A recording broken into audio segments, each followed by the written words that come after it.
Hindi daw po naniniwala itong si Mr. Bato de la Rosa kay Trillanes. Yan po ang kanyang pahayag. Hindi naman daw spokesperson ng ICC itong si Trillanes. Bakit daw maniniwala sa kanya? Ito daw na ginagawa na itong si Trillanes ay para lang pagsabungin, para lang magkagulo. Okay? Ang mga Duterte at syempre, ang nasa Malacanang. Talaga. Alam nyo, napaka-consistent po ng mga pasabog, napaka-consistent po ng mga pahayag ni Trillanes tungkol sa ICC, tungkol sa investigasyong ito ng ICC dito sa atin. At sa tingin ko, hindi na kailangang maging spokesperson ka pa ng ng ICC nga para lang malaman halimbawa ni Trillanes na nandito na nga ang ICC at nag-iimbestiga na. At yun pong sinasabi natin si Bato de la Rosa na ang ginagawang ito ni Trillanes ay para lang daw i-destabilize ang relationship nga ng Malacanang at ng mga Duterte. Nako, kahit hindi niya yan gawin, kahit wala siyang pahayag, matagal na pong sira, matagal na pong buwag yung sinasabing unity team na itong mga Marcos at mga Duterte. Nagkukunwari na lang po etong si Amy Marcos na kuno ay may pag-asa pang isalba. Diyos ko po naman itong si Bato de la Rosa, kung talagang hindi ka naniniwala kay Trillanes, pero nakikita sa mga pahayag mo, Mr. Bato de la Rosa, natakot ka, na naniniwala ka na naandito na nga ang ICC. Diba? Ang dami mong pahayag na inconsistent.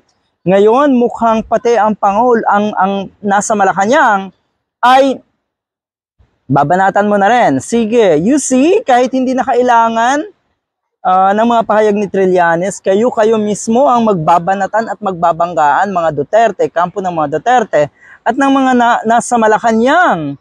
So napakaliwanag na ang punto dito ni Trillanes ay ang katotohanan, ang hustisya para sa mga biktima.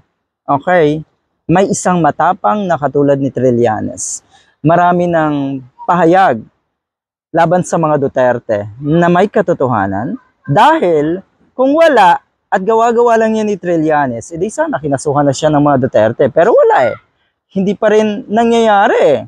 Diba? Hindi pa sila nagbabanggaan sa korte. Ang ibig sabihin, takot ang mga Duterte kay Trillanes. At ikaw, Bato de la Rosa, sigurado, mas lalong bahag ang buntot mo pag nagsalita na ang isang Trillanes. Diyos ko naman.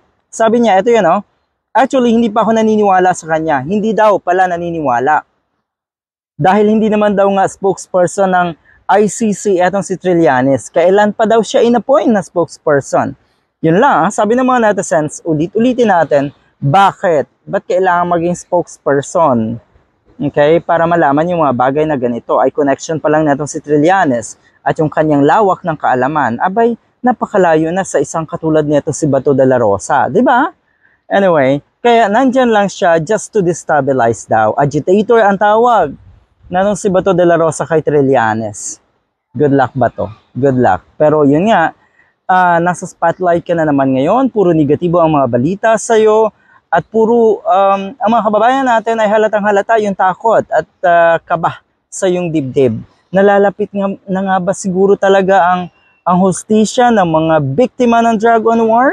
At nalalapit na talaga siguro na malayo ka sa mga apo mo, Mr. Bato de la Rosa. Kaya ito sasabihin ko ulit sa iyo, nasa Banton Romblon ako ngayon, nasa Pantalan. Yan. Ayan, ang ganda ng aming lugar, Mr. Bato de la Rosa. Ayan, Banton Romblon. Good luck sa iyo.